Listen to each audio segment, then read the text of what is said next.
CLG. Musicop. Tu primera FM en el sur de Chile y la segunda en el país. Purranque FM, una comuna en sintonía. CLG Radio, la casa donde viven los clásicos. Canal 21, televisión por cable y Noticiario Sur. Son medios de comunicación de CLG Multimedios. CLG Multimedios. Búscanos en redes sociales, descarga la app y llévanos a todas partes. CLG. A la hora. Quédese en Musicop, la primera radio en su vida, la primera en su memoria.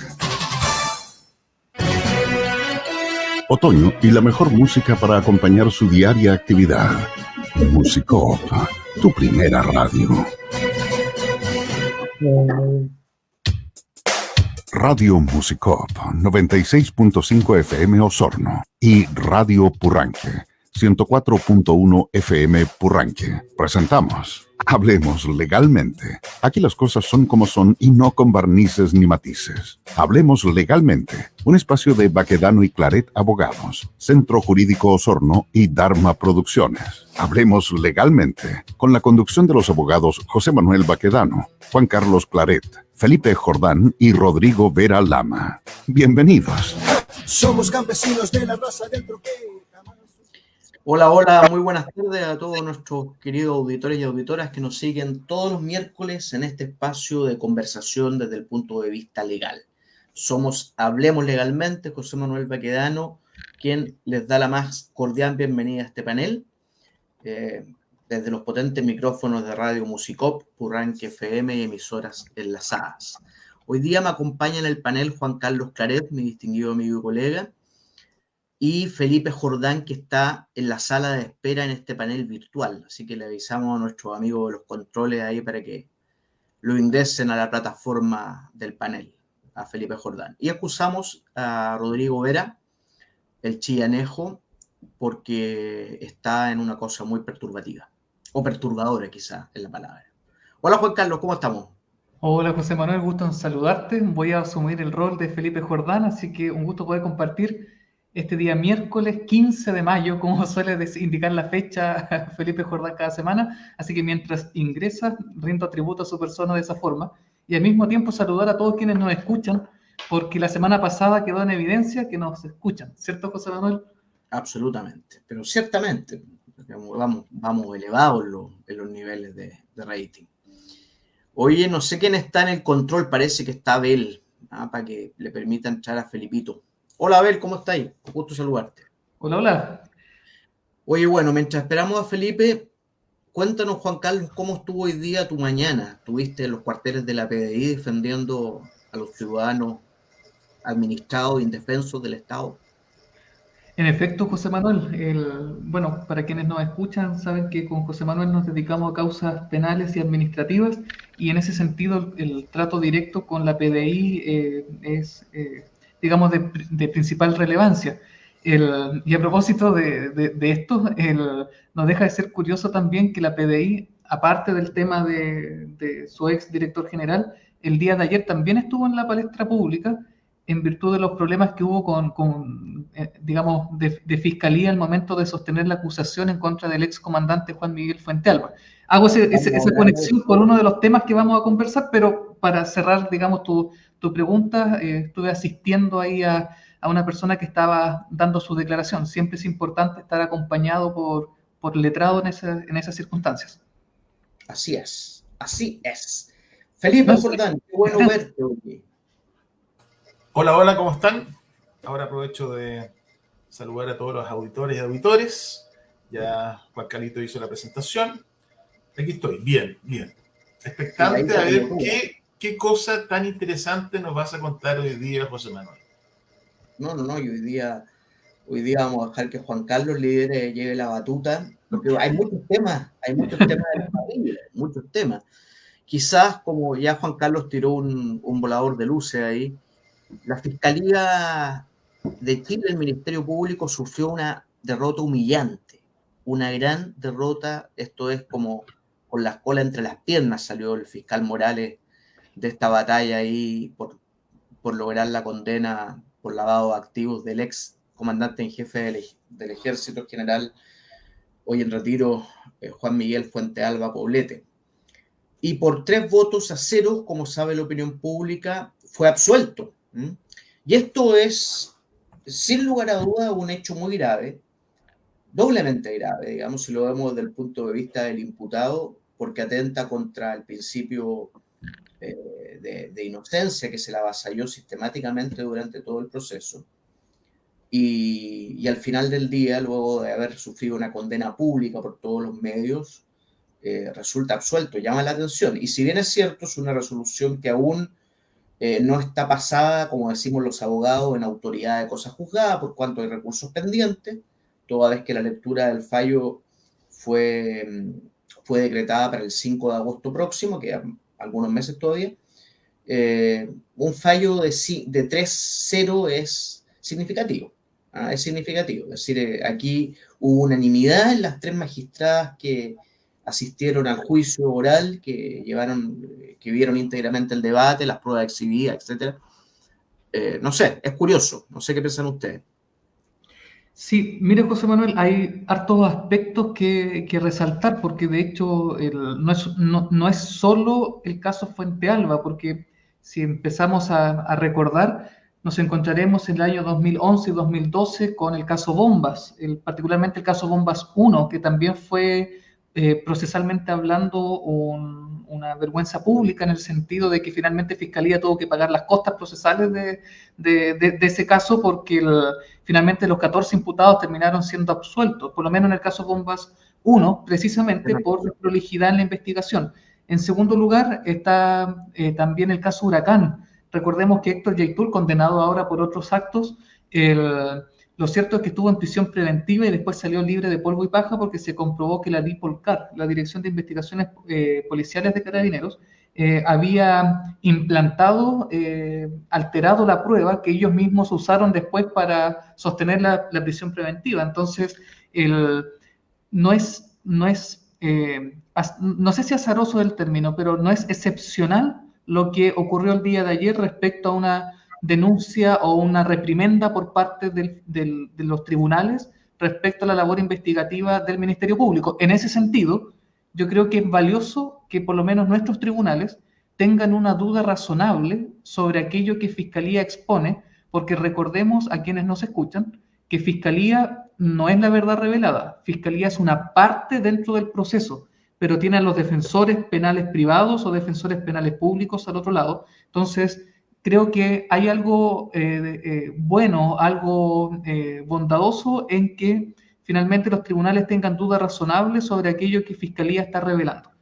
Luego, si vamos derechamente a lo que ocurrió el día de ayer, recordemos que Juan Miguel Fuentealba está siendo investigado por 2 causas paralelas. La primera es por lavado de activos, que es la que conocimos el día de ayer, y por otra que está en la justicia militar, que es por la malversación de caudales públicos. ¿Cuál es la diferencia? Y esto es importante porque este es el meollo de la reprimenda del día de ayer. ¿Qué es lo relevante acá? La malversación de caudales públicos es un delito funcionario, es decir, es una persona que está dentro de la administración del Estado que, teniendo a su, en su responsabilidad de la administración de fondos, desvía esos fondos para fines que no le son propios. Entonces, esa es la malversación de caudales públicos. Por otra parte, está el lavado de activos, que el lavado de activos está en el artículo 27 de la ley 19.913 y consiste en ocultar o disimular dineros obtenidos de manera ilícita. ¿Por qué me detengo en esto? Sin ánimo de monopolizar, pero por lo menos para contextualizar lo que ha ocurrido el día de ayer.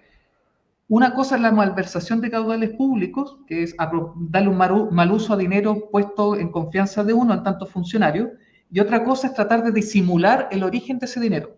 Entonces, lo que la Fiscalía acusó en la justicia ordinaria es, oye, Juan Miguel Fuentealba recibió plata de manera, malversando caudales públicos y al mismo tiempo o después los quiso disimular, quiso ocultar el origen ilegal, ilícito de esos fondos.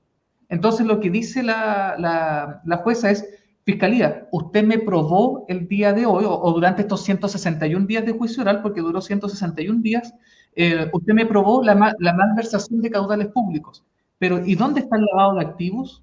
Eso fue lo que sucedió en tribunales en los 161 días de juicio oral, habida cuenta que ese es el juicio oral, porque la investigación comenzó en 2014, es decir, 10 años han estado investigando, y cómo se sostuvo, cómo se litigó esto en tribunales, es lo que finalmente hace que se vaya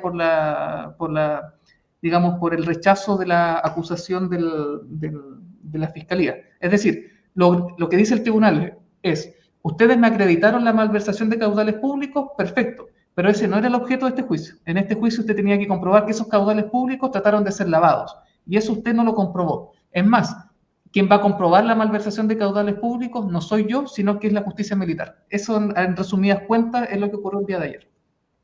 Eso es tal cual, tal cual. O sea, en el fondo, aquí se da como una paradoja, ¿eh? Aparentemente el trabajo de la ministra en visita extraordinaria de la Corte Marcial, la ministra Romy Rutherford, fue bastante más prolijo que el trabajo de la Fiscalía, con lo cual tenemos el contrapunto en que aquí, en este caso en particular, del ex general Fuentealba, el general Retiro Fuentealba, la ministra Rutherford aparentemente ha hecho una labor bastante más prolija que la que hizo el fiscal Morales y su equipo, toda vez que las propias magistradas lanzaron una dura crítica en el mismo fallo, o sea, en el veredicto, todavía no sale el fallo, pero en la lectura del veredicto, al trabajo investigativo en que la Fiscalía sustentó este caso, y dicen que actualmente existen dudas razonables sobre la solidez de la imputación fiscal y respecto de la rigurosidad, seriedad y confiabilidad del análisis patrimonial en que se basó el Ministerio Público para llevar adelante su acusación. En otras palabras, hicieron mal la pega. Pero resulta que en un organismo como la Fiscalía, que aparentemente en muchos casos se aparta del principio de objetividad por voladores de luces, porque cuando una causa es mediática, digamos, ahí como que es lo que yo he podido a lo menos constatar en mi ejercicio, se suelen perder un poco los fiscales por las cámaras, por las luces, más que por la aplicación pura y dura del derecho, porque a Fuentealba lo condenaron y cada declaración que hacían los persecutores era una más dura que la otra. Y al final del día, terminado el partido, a lo menos en primera instancia, ¿no es cierto?, tenemos un fallo absolutorio de 3 votos. Sí. Sí, mira, respecto a la falta de confiabilidad, como dice el tribunal, sobre el estudio contable del patrimonio de Fuentealba, salta a la luz el trabajo de la PDI, porque aquí no solo está en entredicho lo que las diligencias o la rigurosidad de la Fiscalía, en tanto el ente persecutor que dirige con exclusividad la investigación penal, sino también de las organizaciones que vienen a auxiliar el trabajo del fiscal, como puede ser Carabinero a través del OS9 o la Policía de Investigaciones.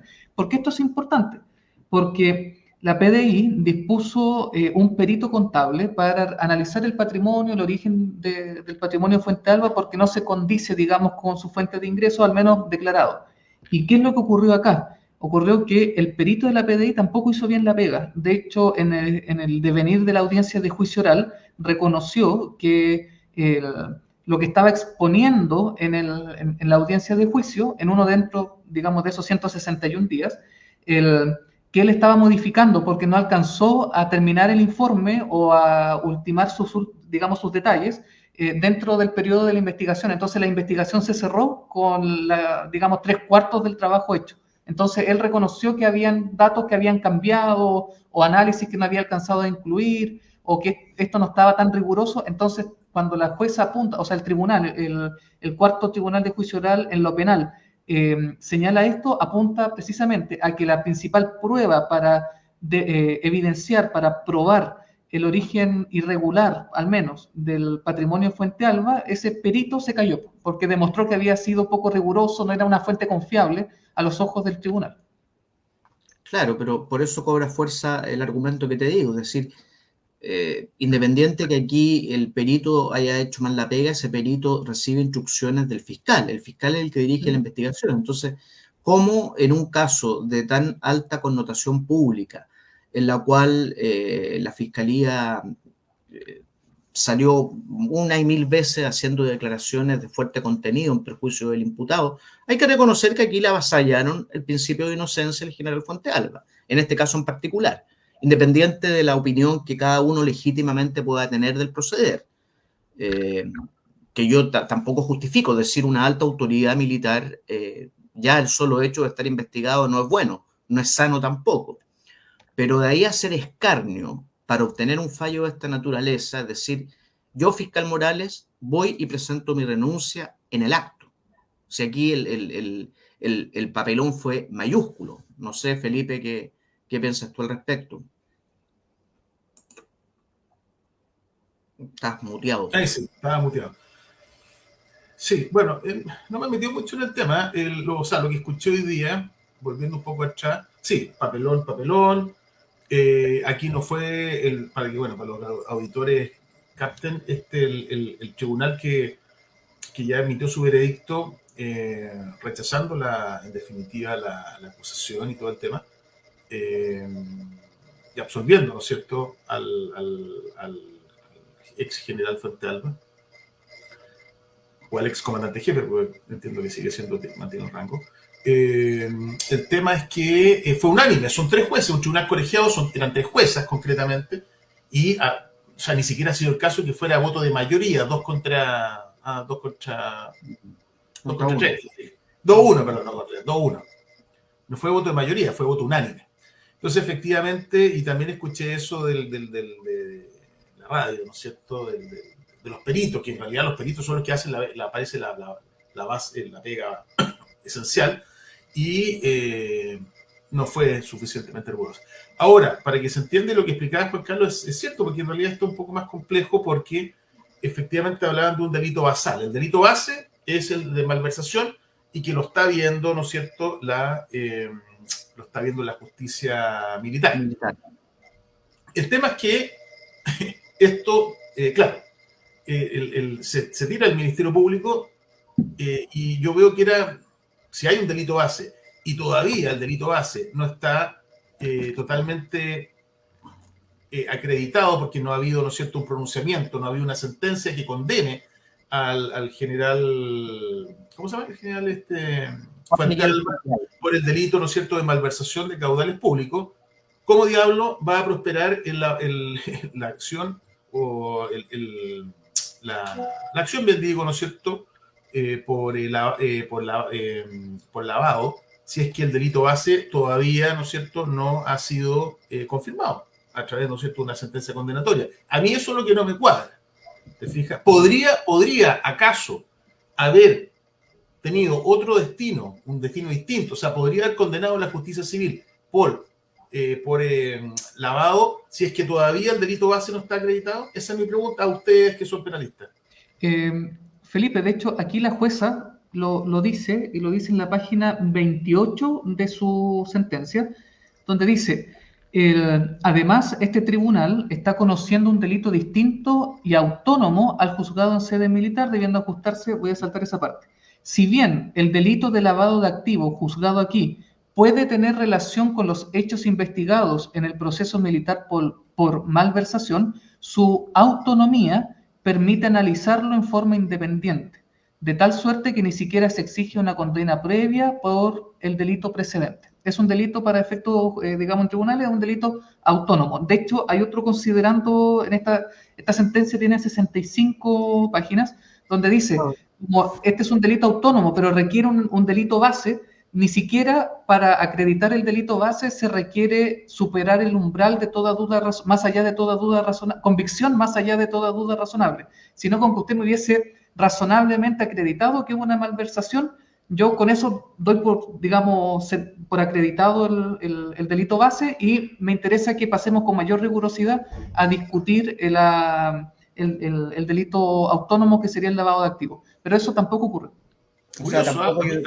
A mí me llama profundamente la atención, insisto, yo no soy penalista, pero que pueda prosperar eso, o sea, que el juez diga, no, ¿sabe qué?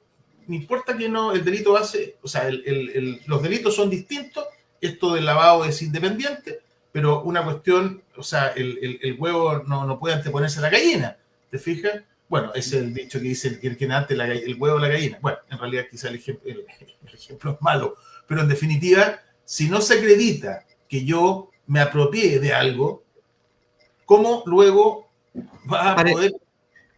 Déjame terminar. Si primero no se acredita que yo efectivamente me apropié de, por decirte, 1 millón de pesos, que del producto del tráfico de estupefacientes, ¿cómo después va a poder prosperar una acción en la cual se me investigue, ¿no es cierto? Porque yo ese 1 millón de pesos lo invertí en molchinos, por decir algo.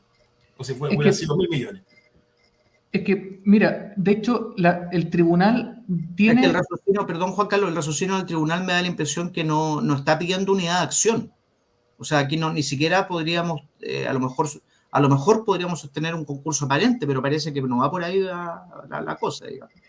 Mira, es que, de hecho, Felipe, el tribunal lo que dice es, nosotros tenemos más o menos acreditado, no como para condenar, porque en primer lugar es justicia militar, y en segundo lugar lo que estaban pidiendo era razonabilidad, digamos, será factible que haya malversado fondos. De hecho, el tribunal, por eso es que esta es una absolución que no es tan absolución tampoco, por lo menos la justicia militar puede tener una sentencia condenatoria en esto, claro, donde se señala, de los fondos reservados del ejército, se destinaron 6 millones mensuales que eran destinados, según norma, para seguridad, inteligencia y contrainteligencia, que fueron destinados para el peculio personal, digamos, de Juan Miguel Fuentealba. Al mismo tiempo, de los fondos reservados, se destinaron 10 millones que eran para la manutención o la mantención de la casa del comandante en jefe del ejército para fines particulares. O sea, ni siquiera esos 10 millones, que yo igual los considero desproporcionados, para mantener la casa del comandante en jefe, eso finalmente se ocupó para otra cosa, y de hecho el tribunal da por sentado que de esos 10 millones, 2 millones fueron ocupados por Ana María Pinochet, si no me equivoco, en la cónyuge para efectos de hacer regalos. Y cuando ya Fuentealba no era comandante en jefe, al mes siguiente, desde los fondos reservados a su cuenta se le pasaron 120 millones.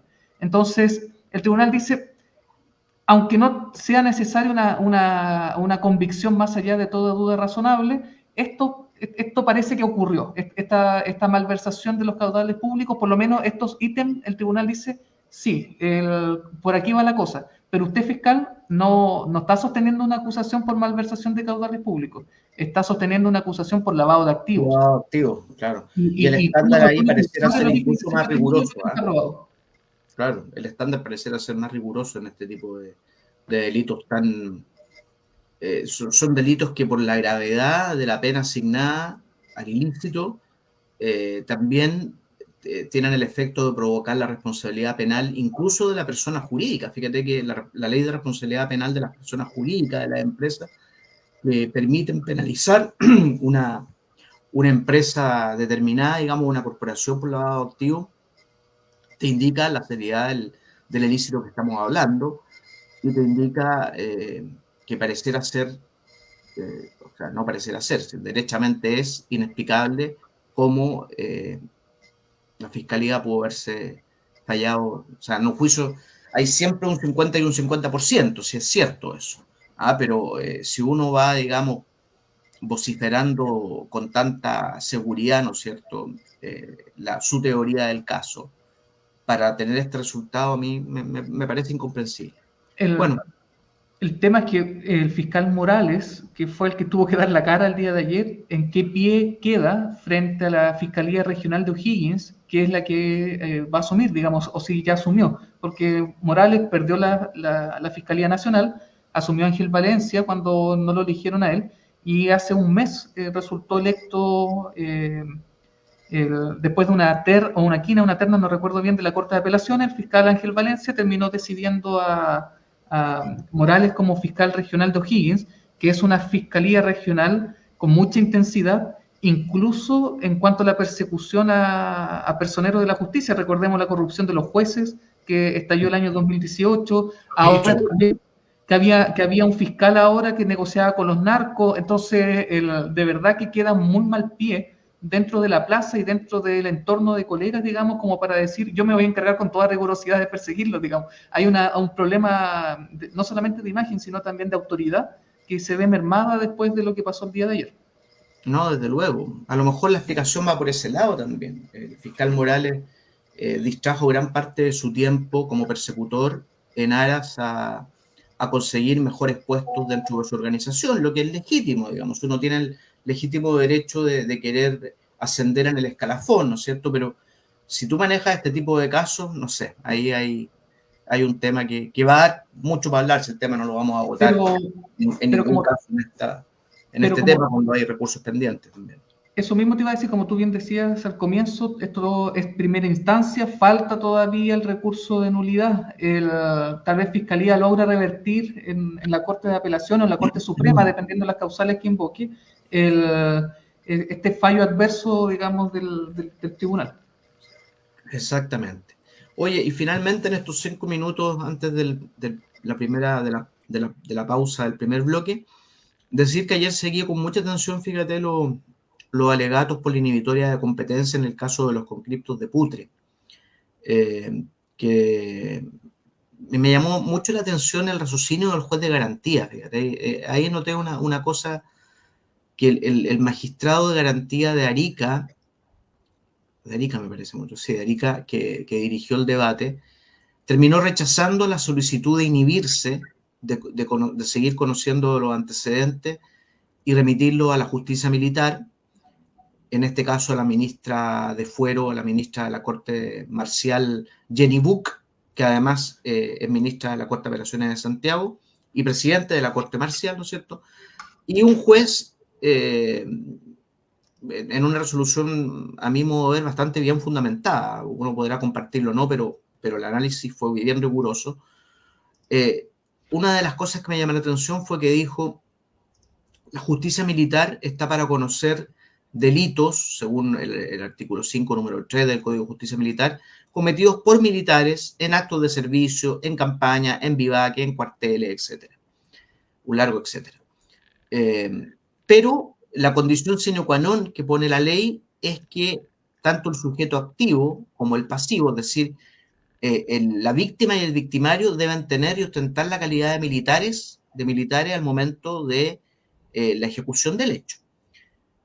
Y ella dijo, acogiendo la indicación del abogado del Instituto de Derecho Humano, que es querellante en la causa, dijo: malamente, la madre del conscripto fallecido puede tener la calidad de militar, porque el conscripto fallecido era la víctima del delito, pero al fallecer, por el orden de prelación inherente a la sucesión por causa de muerte que establece el mismo Código Procesal Penal, artículo 108, al fallecer la víctima, los que ostentan la calidad de víctima para estos efectos, en el caso del conscripto que era soltero, son los padres, efectivamente la madre. Y la madre no tiene, evidentemente no tiene, la calidad de militar.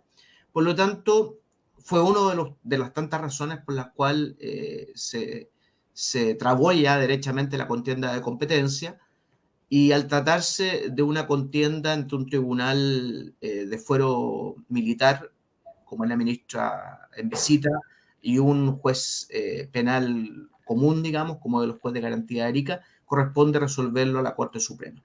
Así que ahí veremos qué resuelve el máximo tribunal a este respecto. Sabemos que esto es un caso que ha sido también bastante acaparado la atención de la prensa y de todos los medios de comunicación, el caso de los conscriptos de Arica, de Putre, donde la madre, Romy Vargas, tuvo una audiencia con el presidente Boric, ¿no es cierto? Y bueno, ella pide responsabilidad, dice que hay desconfianza en la justicia militar, ¿no es cierto? Que da mayor garantía la justicia civil, el sistema garantista, ¿no es cierto?, que inspiran los tribunales y órganos de la reforma procesal penal. Y de alguna manera pareciera que así fue. Indudablemente el nivel garantista de los órganos de la reforma procesal penal, léase juzgados de garantía, tribunal oral en lo penal, fiscalía y defensa penal, público-privada, son ciertamente bastante más potentes para garantizar el debido proceso que el sistema inquisitivo obsoleto, digamos, y subsistente y válido únicamente para fines de la justicia militar. Bueno, nos corresponde ir a una pausa comercial con nuestros auspiciadores. Estamos en breve de vuelta con ustedes porque también hay un tema muy interesante ahí de la ley corta de ISAPRES que tenemos que tocar. Así que vamos y volvemos. Sigan en nuestra compañía. 18 horas, 29 minutos. Baquedano y Claret Abogados, un estudio de abogados que ofrece un completo servicio profesional en las áreas penal, administrativo, civil y defensa ante el Estado. Experiencia atendiendo causas de alta complejidad e impacto. Baquedano y Claret, profesionalismo y resultados es lo que ponemos a su disposición. Baquedano y Claret Abogados. Nuestras oficinas en calle O'Higgins, 1271 Osorno. O visite la web baquedanoyclaret.cl. Neumáticos Osorno saluda cordialmente a su distinguida clientela e informa que tiene a su disposición una amplia variedad de neumáticos agrícolas de la prestigiosa marca Pirelli. Además, somos distribuidores oficiales para la zona sur de la marca Maxxis, donde encontrará la medida adecuada para su auto o camioneta. Neumáticos Osorno, ubicados en Maquena, esquina Ecuador, les entrega la mejor asesoría, servicio y precio.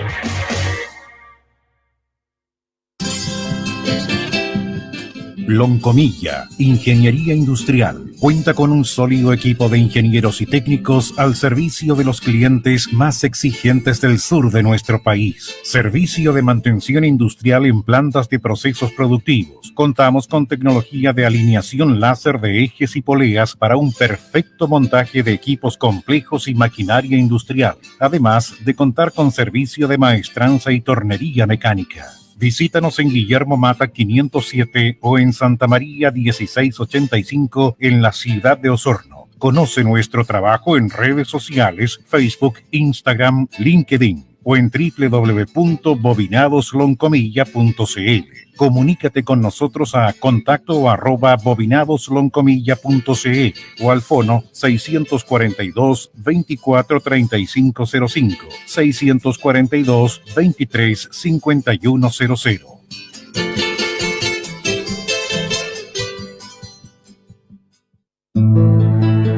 Gratos momentos junto al 96.5.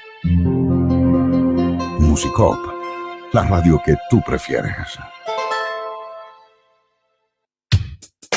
En Radio Musicop 96.5 FM Osorno y Radio Purranque 104.1 FM Purranque.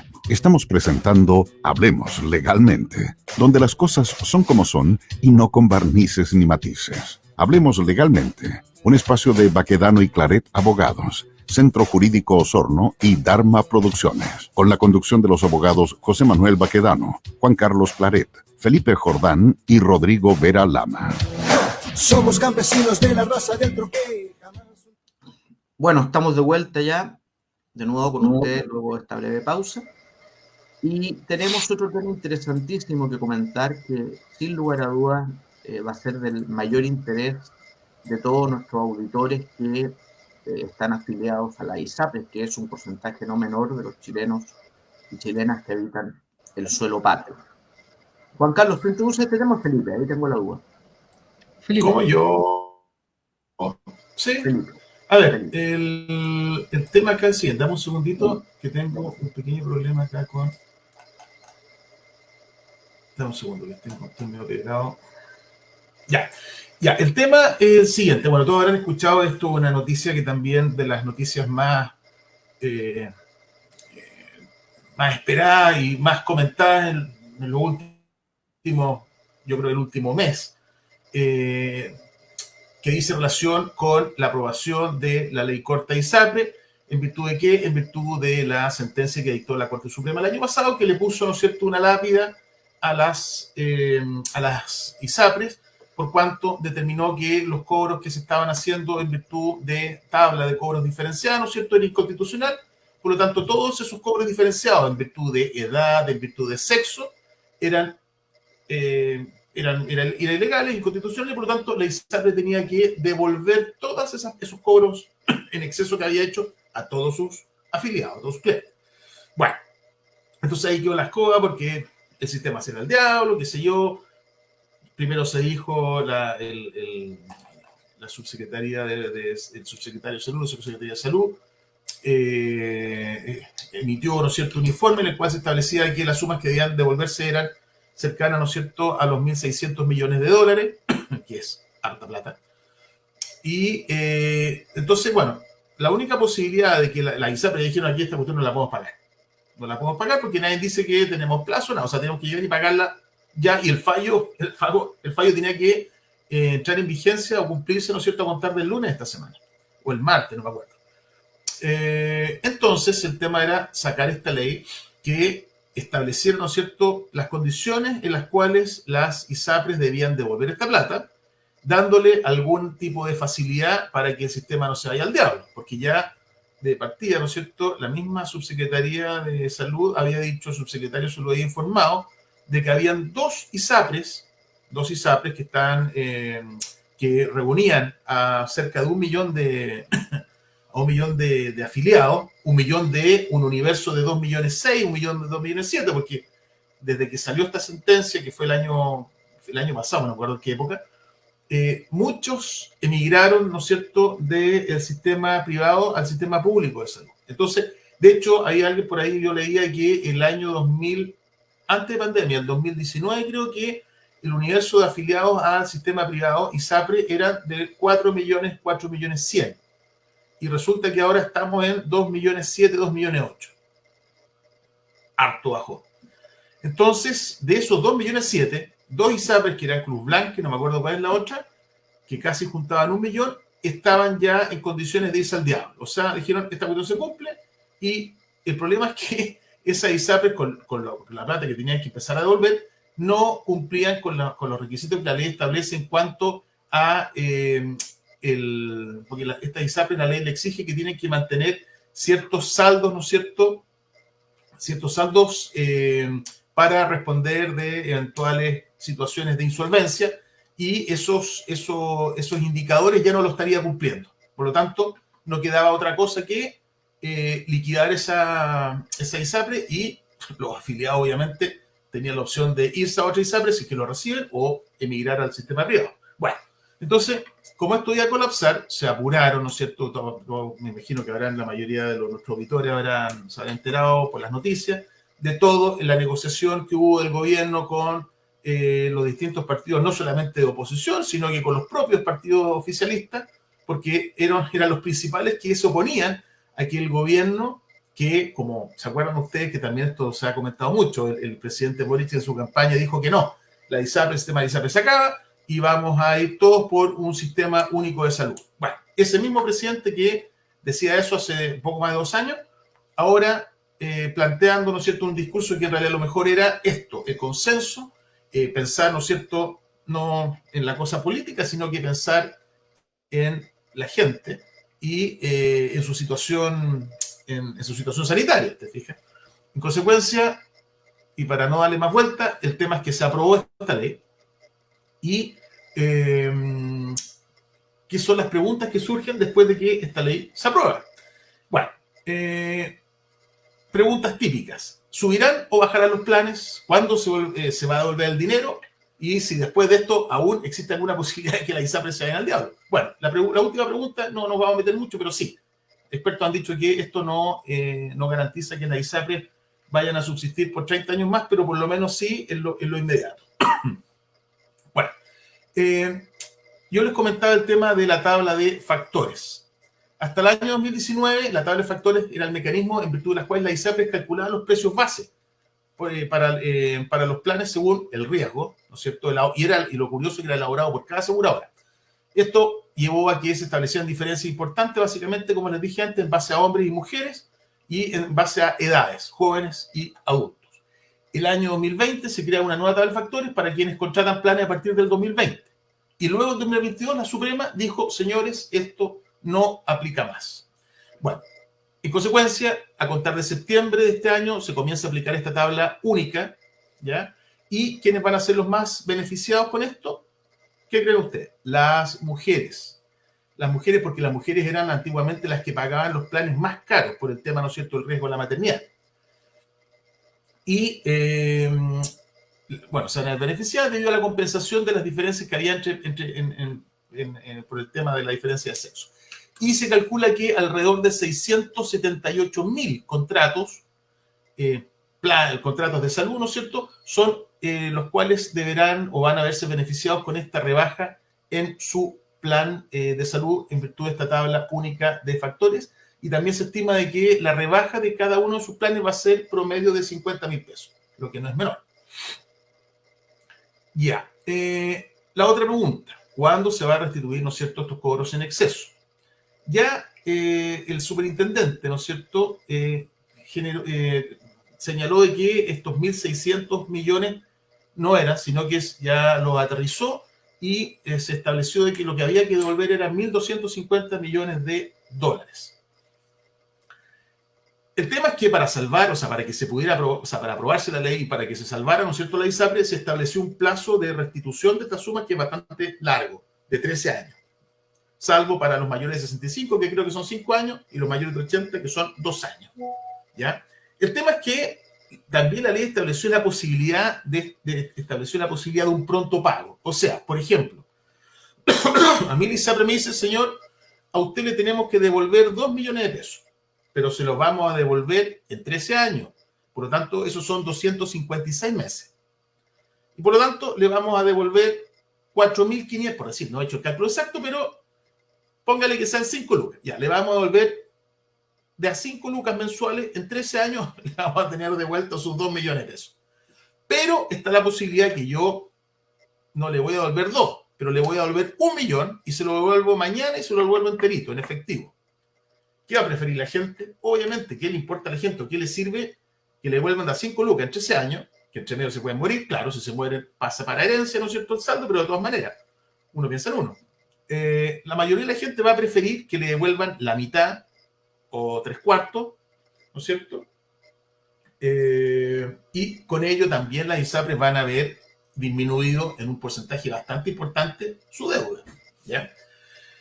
Y se estima de que 725.000 contratos son a los cuales le va a tocar devolución. Y el promedio son 1,5 millones. Ahora, ese es el promedio porque van a haber algunos que le van a devolver 300 lucas y a otros que le van a devolver 10 millones o 15 millones. ¿Te fijas? Pero el promedio es 1,5 millones. Entonces, eso ya es interesante, la posibilidad que hay de este pronto pago y de cómo a través de ello las ISAPRES también van a poder, van a ver en la práctica rebajada, ¿no es cierto?, el valor de su deuda. Y lo otro y con esto termino, que lo otro que es relevante es que, y esto va a afectar a harta gente, la ley establece de que ya las ISAPRES no van a poder vender contratos cuyo costo sea inferior al 7% de la cotización del interesado. ¿Ya? Porque tema, antiguamente es interesante porque es un tema, porque por ejemplo, yo hablo a título personal. Yo estoy solito en un plan, ¿no es cierto? Y mi plan es súper bueno y obviamente estaba pagando bastante menos del 7% por un buen plan. Y resulta de que con esto, a todos los que pagábamos menos del 7%, o sea, planes inferiores al equivalente al 7% de nuestro ingreso, vamos a tener que subir, vamos a tener que pagar más para llegar vamos a tener, o sea, de hecho, la ISAPRE va a decir, señor, su plan llega hasta mañana o hasta el fin de mes y el otro mes yo lo ofrezco, usted tiene que por lo menos acceder a un plan Alpha Super Gold que para mí va a significar pagar el doble de lo que pago hoy en día. ¿Ya? Entonces, eso es un tema importante. Y no solamente eso, sino que además, y con esto sí que termino, esta ley de ISAPRE estableció la posibilidad de que se congelen, porque la ley establece lo que se llama, ¿no es cierto?, el ICSA, que es el indicador de costo de salud, que es el IPC de la salud. ¿Ya? Y ahí se meten varios factores como el costo operacional de la ISAPRE, el costo efectivo y una serie de otras cuestiones. Ya. Y la ley dice, señores, ¿sabe qué? Este año el ICSA, o sea, este año nosotros le vamos a permitir que sus planes, para que usted se compense, ¿no es cierto?, y no se vaya al diablo financieramente, y cómo va a tener que rebajar el 650.000 planes a las mujeres, ¿no es cierto?, va a ser menor ingreso, entonces le vamos a permitir que el resto de los contratos usted los suba en un 10%, hasta en un 10%. Y no solamente este año, sino que el 2025, el 2026 y el 2027 también le vamos a permitir que no aplique el ICSA efectivo. O sea, solo el 2028 van a aplicar el ICSA efectivo. ¿Y qué dicen los expertos? Que las ISAPRES van a subir, bueno, este año van a subir 10%. El próximo año van a subir entre el 7 y el 10%. Y lo más probable es que el siguiente y el subsiguiente también suban entre el 7 y el 10%. O sea, de aquí al 2028 vamos a tener planes que van a estar entre un 30 y un 40% más caros. Entonces, si le sumamos a esas personas que tienen que pagar un porcentaje importante para llegar y completar el 7%, que antes no lo hacía, y más encima, que le van a aumentar sus planes de aquí a 3 años en un 40%, el tema se va a encarecer de manera importante. Oye, yo esto lo veo como un gran triunfo para la industria de la ISAPRE al final del día, ¿eh? Es un gran triunfo para la industria de la ISAPRE. Porque realmente los precios, si se encarecen en esa progresión que tú estás proyectando, quiere decir que mucha gente ya no, y si la economía, o sea, y esto va de la mano con la economía del país, o sea, si la economía del país no mejora y seguimos como estamos, que bien no estamos muy mal, es decir, muchos van a tener que forzosamente migrar al sistema público de salud, que ya está colapsado. O sea, no hay que ser muy inteligente para darse cuenta que si ya está colapsado y viene un universo importante de migrantes del sector privado de salud, el futuro se ve bastante oscuro. ¿Qué piensas tú, mi estimado Carlos? Pienso varias cosas. Lo primero, una pregunta para Felipe. ¿Es la ley corta de ISAPRES un perdonazo, como se ha tratado de presentar en los medios de comunicación? Primera pregunta. En segundo lugar, ¿por qué estamos discutiendo esto? Y lo cierto es que lo estamos discutiendo no por voluntad de la política o del Congreso Nacional, que son los llamados a legislar. Lo estamos discutiendo por orden de la Corte Suprema. Y eso yo creo que es un problema jurídico importante. Ya el profesor Carlos Peña, en una columna que incluso se publicó hoy día en el Diario Austral, daba cuenta de esto. Decía, a ver, lo que la política ha sido incapaz, y eso es triste, ha sido incapaz de resolver los últimos 15 años, ahora lo tienen que terminar legislando a última hora. Recordemos que el plazo vencía ¿cuándo? El día lunes. Lo terminan legislando a última hora, no porque la ciudadanía lo estaba pidiendo.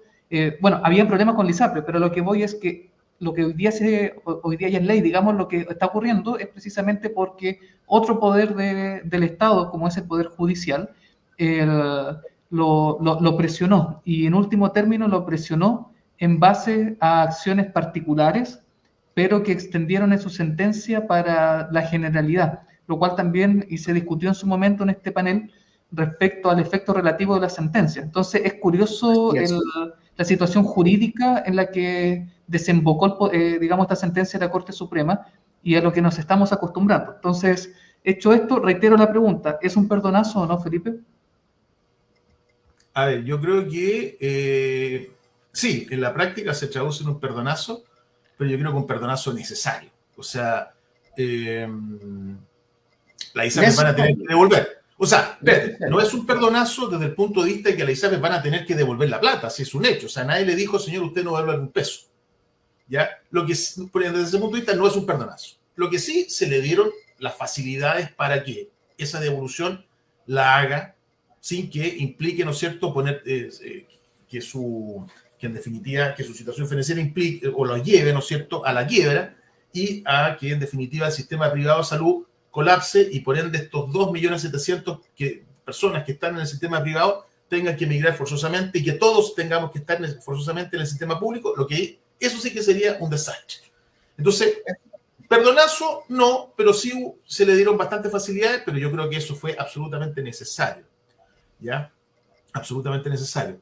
Y lo otro que tú me mandas, sí, efectivamente el tema de la Corte Suprema, sí, yo creo que por ahí alguien dijo que la Corte Suprema siempre se ha abocado a funciones que no le corresponden y esta fue una función de naturaleza sanitaria, o sea, en definitiva, un regulador sanitario. Claro, o sea, ¿cómo se le ocurre? O sea, conociendo recursos de protección donde yo digo, solito, yo voy a la corte y digo, señor, ¿sabe qué? Es un cobro, efectivamente, es un cobro que era ilegal, está bien, que se declare respecto del señor Jordán que está recurriendo en contra de la ISAPRE por su plan. pero de ahí a que se le otorgue un efecto universal, o sea, que esa declaración de cobro ilegítimo, ilegal de esta tabla diferenciada se haga respecto de todos los afiliados del sistema que no recurrieron a la justicia, eso claramente se pasaron 25 pueblos, no 3 pueblos, se pasaron 25 pueblos. Pero bueno, ya yo creo que después de que dejar la escoba, y yo creo que los ministros no tenían ni idea, ¿no es cierto? No había ni siquiera, cuando resolvieron de esa forma, no estuvieron ni cerca de la idea de la cantidad de plata que iba a significar para la ISAPRE devolver esos cobros ilegítimos, ¿no es cierto? Entonces, eso generó todo el problema. Pero espérate, yo algo iba a decir respecto de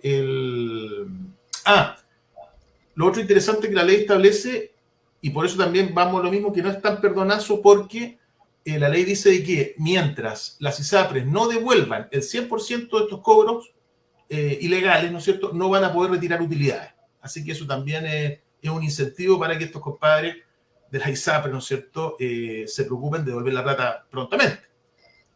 Y yo creo que va a ser mucho antes de los 13 años, por lo que le digo yo, con este pronto pago que le van a ofrecer a todas las personas, la mayoría se va a acoger a él. Y interesante porque ahora el subsecretario tiene que sacar un nuevo reglamento en el cual les informa a la ISAPRE cuál es el plazo que tiene para que las ISAPRES informen a su vez a la autoridad cuál va a ser el plan de pago. Ya, nosotros tenemos que, no sé, la ISAPRE Cruz Blanca, tengo que devolver tantos millones a tantas personas y lo voy a hacer de tal forma, en tal plazo.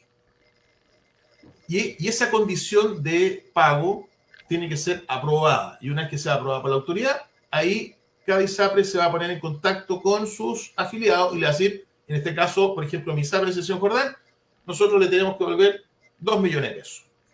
Se lo podemos devolver, como decía yo antes, en 256 cuotas, o se lo podemos devolver en una sola cuota, pero no los 2 millones, sino que le vamos a devolver solamente 1 millón.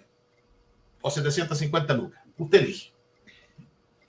Felipe, y en ese sentido, ¿qué es lo que habría que esperar ahora? Porque ya está está la ley, pero igual faltan pasos administrativos, ¿o no? Hay algo porque uno dice ya se debe tantos millones de dólares, pero tampoco es que uno sepa con claridad cuánto es lo que le debe a cada persona, ¿cierto? No, por eso te digo, o sea, ese es el orden. Ahora tiene que salir el segundo reglamento, va a decir, la ISAPRE lo que tiene que hacer ahora es informar cuál va a ser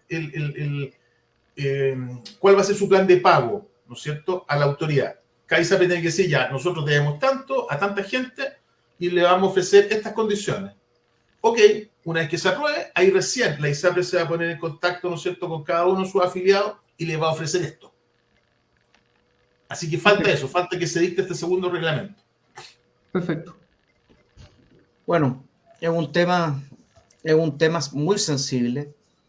Yo me quedo también un poco con lo que dijiste al principio. Es curioso cómo en Chile se hacen las cosas.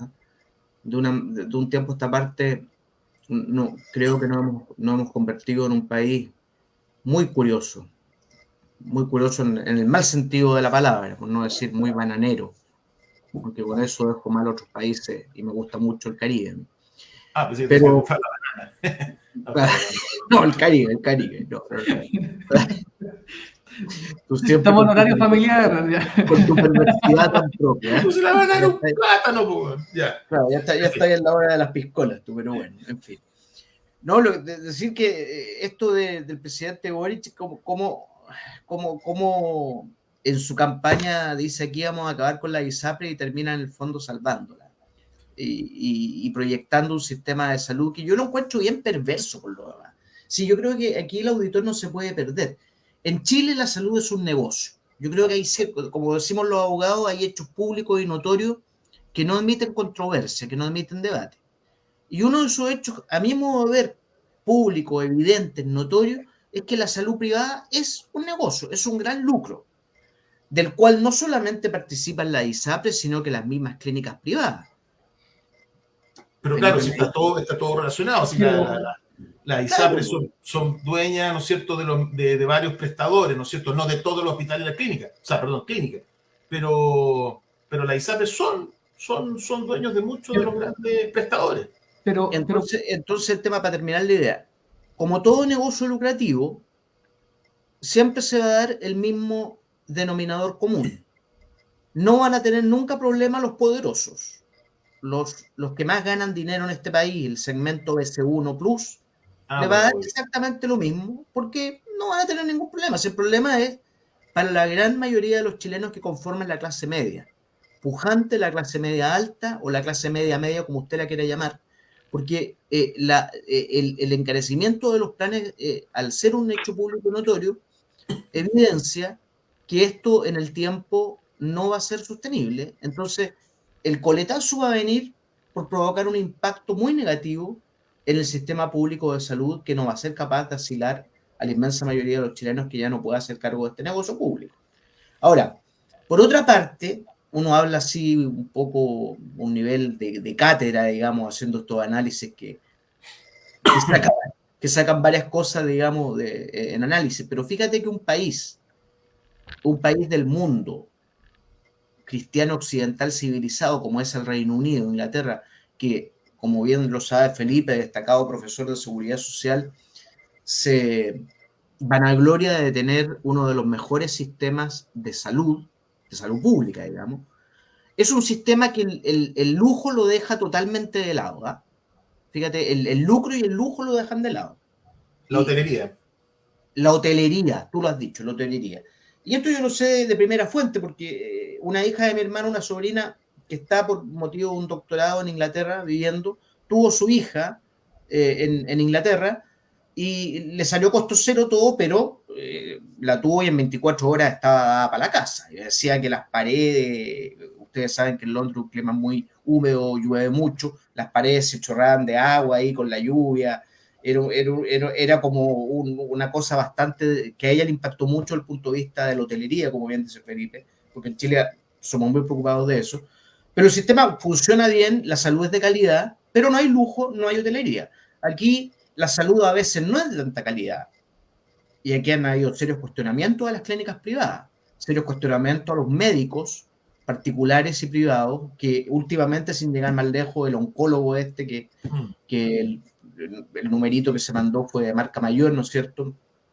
Y entre otros, claro, el oncólogo que fue condenado.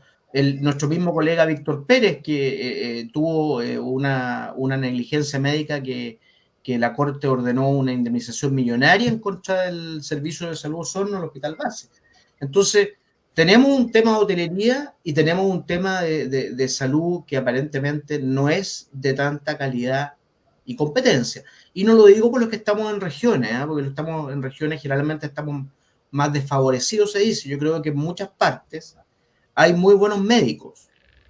Y yo ya lo dije en programas atrás, que Felipe me dijo que ojalá no me pasara nada para parar en la clínica alemana, porque dije la clínica de Puerto Vara goza de ese estatus. Para mí tiene muy buenos médicos y no es tan preocupada de la hotelería, pero sí de la calidad profesional. Bueno, pero ese es el tema que estamos viviendo. No sé, bueno, Juan Carlos.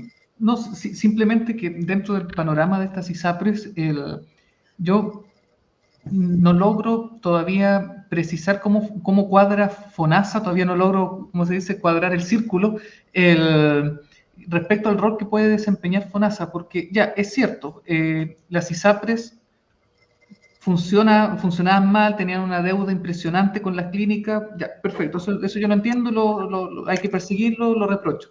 Pero poco es que digamos que FONASA entrega un servicio digamos, de primer nivel, porque si hay un fenómeno que es cierto, yo estoy en FONASA por decisión propia y familiar, y no todos los médicos, por más que tengan al compañero Allende, digamos, pegado en su despacho, ninguno pasa por FONASA. A mí me ha tocado pagar particular y yo les pregunto, oiga, pero usted no es socialista, digamos, ¿dónde está el compromiso con lo público?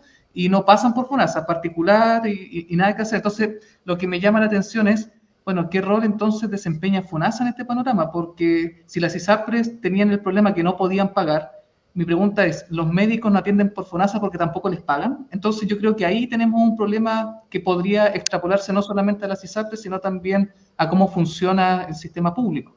Es que el que está en el banquillo de los acusados, pues el sistema público como está funcionando y el privado a la vez, el sistema de salud en su conjunto, que ningún gobierno por lo demás ha sido capaz de de corregir desde la vuelta a la democracia. Y eso es lo que está pendiente, que lo que se debería venir ahora es la discusión sobre la contratación para todos los que están en el sistema público, ¿no es cierto?, de un seguro. ¿Ya? Hay que plantear, ¿no es cierto?, de qué forma va a ser el seguro. Mucho se ha conversado sobre eso, los valores de los seguros, la cobertura, ¿no es cierto?, que tendrían esos seguros para asimilar un poco el tema de cobertura con la ISAPRE, ¿ya? Y lo que dice Juan Carlos es una realidad, yo también lo escuché en la radio hace poco, el tema de que en la mayoría de las clínicas ya no te aceptan bonos FONASA. O sea, son solamente algunos centros médicos los que solamente te están aceptando, o sea, que todavía te aceptan bonos FONASA, pero el resto, si eres de FONASA, y ojo que la clínica alemana tenés que pagar la clínica alemana de Osorno, muchas veces, una gran mayoría de médicos tampoco te aceptan bono ISAPRE. Es particular y tú reembolsas con la boleta. Sí, así es. Entonces, bueno, hay mucho paño que cortar todavía. Y así se nos pasó la hora. Hemos llegado ya al final del programa. Siempre la hora pasa volando con ustedes. Gracias. Lo pasé muy bien hoy día y esperamos que el próximo programa contemos con nuestro amigo chillanejo Rodrigo Vera, que además es un extraordinario chef. No sé si ustedes sabían eso, ¿no? Muy buen chef, Rodrigo Vera. Puede ser. Bueno, me despido de todos ustedes y espero que nos veamos el próximo miércoles, si Dios quiere. Que tengan un muy buen término de semana. Nos vemos. Nos vemos hasta el próximo miércoles. Chao, chao. En Radio Musicop 96.5 FM Osorno y Radio Purranque 104.1 FM Purranque hemos presentado Hablemos Legalmente. Aquí las cosas son como son y no con barnices ni matices. Hablemos Legalmente, un espacio de Baquedano y Claret Abogados, Centro Jurídico Osorno y Dharma Producciones, con la conducción de los abogados José Manuel Baquedano, Juan Carlos Claret, Felipe Jordán y Rodrigo Vera Lama. Hablemos Legalmente, disponible en todas nuestras plataformas. Somos campesinos de la raza del troque, jamás un turista de...